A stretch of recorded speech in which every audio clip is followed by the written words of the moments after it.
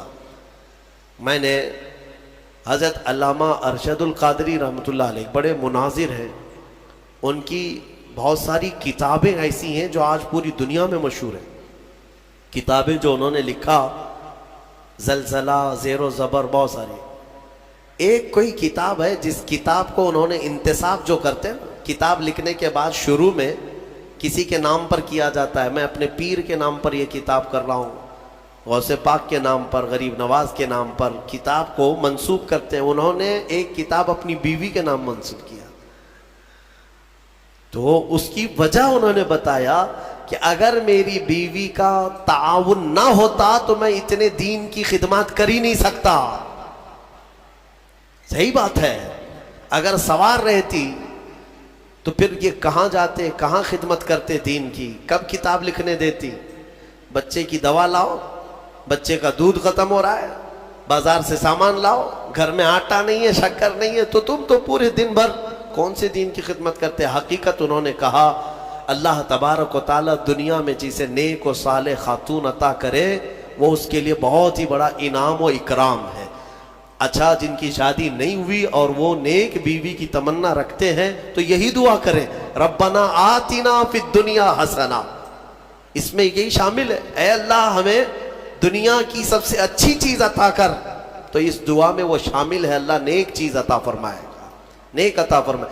دوسری ایک دعا ہے، رب 19ویں پارے میں اللہ تعالیٰ نے یہ بھی ہمیں سکھایا، اللہ تعالیٰ فرماتے ہیں ربنا ہب لنا من ازواجنا و ذریاتنا قرۃ اعین، اے ہمارے رب ہمیں وہ بیویاں دے یا وہ اولاد دے جو ہماری آنکھوں کی ٹھنڈک بنے، اور پھر متقین کا ہمیں امام بنا دے۔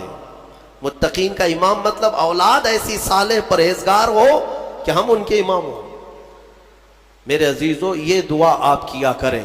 اخیر میں آج جو اہم آیت ہے اس پر میں گفتگو سمیٹتا ہوں۔ میرے آقا صلی اللہ تعالی علیہ وسلم نے یوں فرمایا، اللہ نے حضور سے یوں ارشاد فرمایا کہ اے حبیب آپ کہہ دیں، آپ فرما دیں، کیا؟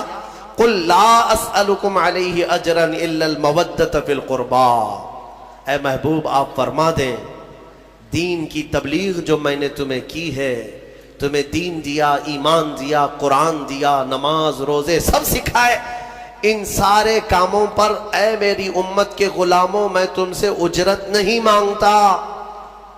حضور یہ فرما رہے ہیں میں اس پر کوئی معاوضہ نہیں مانگتا، مگر ایک چیز کا سوال، وہ کیا ہے؟ میری اہل بیت سے محبت رکھنا، اہل بیت سے محبت۔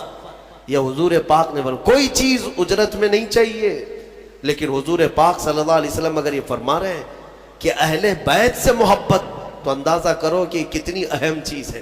میرے آقا صلی اللہ تعالی علیہ وسلم کو اپنے اہل بیت کی محبت کتنی عزیز۔ ایک حدیث میں نے پڑھا، فرمایا من مات علی حب آل محمد مات مؤمنا، ایک جگہ مات شہیدہ، جو حضور کی آل اور اہل بیت کی محبت میں مر گیا اسے شہادت کی موت دی جائے گی، شہادت کی موت۔ رسول پاک صلی اللہ تعالی علیہ وسلم کی اہل بیت کون ہے؟ سیدہ کائنات فاطمہ الزہرا سلام اللہ علیہا، ان کی اولاد امجاد مولا علی کرم اللہ وجہہ الکریم اور حضرت فاطمہ سے جو اولاد ہے یہ آل ہے۔ ساتھ ہی مفسرین نے فرمایا حضور کی تمام ازواج مطہرات وہ بھی اہل بیت میں ہیں۔ حضور پاک صلی اللہ تعالی علیہ وسلم کی ازواج مطہرات اہل بیت میں ہیں۔ حضور پاک صلی اللہ تعالی علیہ وسلم کے دونوں چچا حضرت امیر حمزہ، حضرت عباس اہل بیت میں سے، حضور کے گھر والوں میں سے۔ ان سب سے محبت رکھنا ہمارا ایمانی فریضہ ہے۔ اور فرمایا کہ جس کے اندر بغض ہے اہل بیت کا تو پھر وہ ایمان کے ساتھ دنیا سے نہیں جائے گا۔ بغض مت پالو، حضور فرماتے ہیں فاطمہ میرے جسم کا ایک ٹکڑا ہے، جس نے اس سے محبت کی اس نے مجھ سے محبت کی، اور جس نے فاطمہ سے عداوت کی اس نے مجھ سے دشمنی کی، اس نے مجھ سے دشمنی کی۔ اور رسول سے دشمنی پھر کون سا ایمان ہے؟ تو حضور پاک صلی اللہ تعالیٰ علیہ وسلم کی آل کی محبت ہمارے لیے بہت ضروری ہے، لیکن وہ محبت نہیں جو آج کچھ چوہے سکھا رہے ہیں۔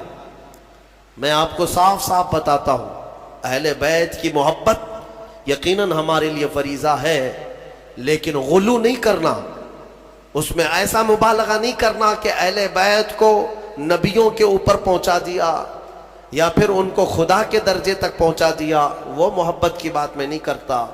یقیناً ہماری اولاد، ہمارے جان، ہمارے مال، سب سے زیادہ ہم ہمارے رسول سے محبت کرتے ہیں، اور ان کے بعد ان کے اہل بیت اور صحابہ سے محبت، یہ ہمارے لیے ضروری ہے۔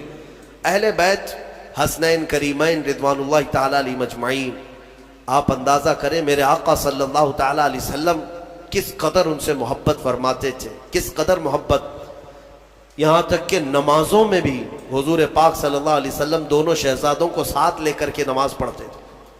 حضور کا ایک جبہ تھا کافی چوڑا، حضرت ابو ہریرہ کہتے ہیں ٹھنڈیوں کے دنوں میں حضور پاک صلی اللہ علیہ وسلم اس جبے کو پورا اوڑھ کر کے آئے یا چادر اوڑھ کر کے آئے، لیکن اندر کوئی چیز محسوس ہو رہی تھی۔ حضرت ابو ہریرہ کہتے ہیں میں نے بہت دیر تک کوشش کیا کہ حضور کس چیز کو چھپائے ہوئے ہیں، بعد میں چادر ہٹی تو پتہ چلا حسن و حسین رضی اللہ تعالیٰ عنہ حضور پاک اپنے سینے سے چمٹا کر کے رکھتے تھے۔ میرے عزیزوں، حضور نماز کے لیے جائیں تو کوئی ہے جس کی مجال جو حضور کی پیٹھ پر سوار ہو جائے؟ وہ حسین اعظم ہے۔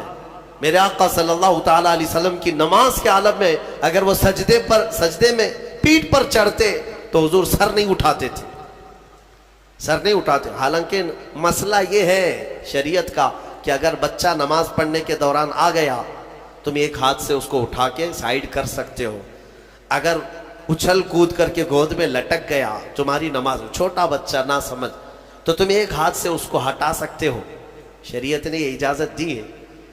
ماں کے لیے بھی ہے، باپ کے لیے بھی ہے۔ مصلی پر نماز پڑھتے وقت کبھی کبھار بچے سجدہ گاہ پہ آ کے بیٹھ جاتے ہیں، سجدہ کیسے کریں؟ حکم ہے کہ ان کو اٹھاؤ، سائیڈ کرو اور پھر سجدہ کرو، تمہاری نماز میں خرابی نہیں ہے۔ یہ مسئلہ تو ہے، لیکن میرے آقا صلی اللہ علیہ وسلم نے حسین اعظم کے سوار ہونے کے وقت نہ اپنی پیٹھ سے ہاتھ کھینچ کر کے ان کو الگ کیا، نہ ہی ہلا کر کے ان کو گرایا، بلکہ جب تک خود امام حسین اترے نہیں میرے آقا سجدے میں ہی رہے، لمبا سجدہ ہو جاتا تھا۔ یہ نازوں کے پلے ہوئے شہزادے کس کے ہیں؟ میرے آقا کے ہیں۔ اور پھر فرمایا میرے آقا نے کہ جنت کے پھول جس کو ریحان کہا جاتا ہے، سب سے زیادہ خوشبو ان پھولوں کی ہوتی ہے۔ میرے آقا صلی اللہ علیہ وسلم فرماتے ہیں جنت کے وہ ریحان کوئی دنیا میں ہے تو وہ حسن و حسین ہے۔ کیونکہ صحابہ نے پوچھا حضور پاک صلی اللہ علیہ وسلم، ہم بھی بچوں کو چومتے ہیں نا، بوسہ دیتے ہیں، بوسہ دیتے ہیں، کبھی ان کے گال پہ بوسہ دیا، کبھی ان کی گردن پہ دیا۔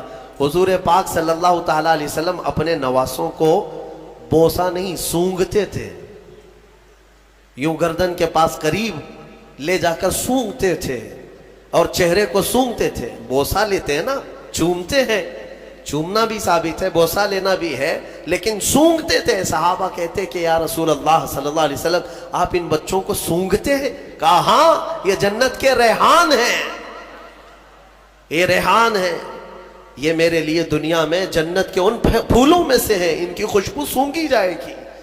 ان کے مقامات جس قدر بیان کریں وہ کم ہے۔ ہر سال محرم میں اہل سنت و جماعت کا یہ شیوا رہا ہے کہ اہل بیت کی بارگاہ میں ہم ہر سال حاضری دیتے ہیں بیانات کے ذریعے۔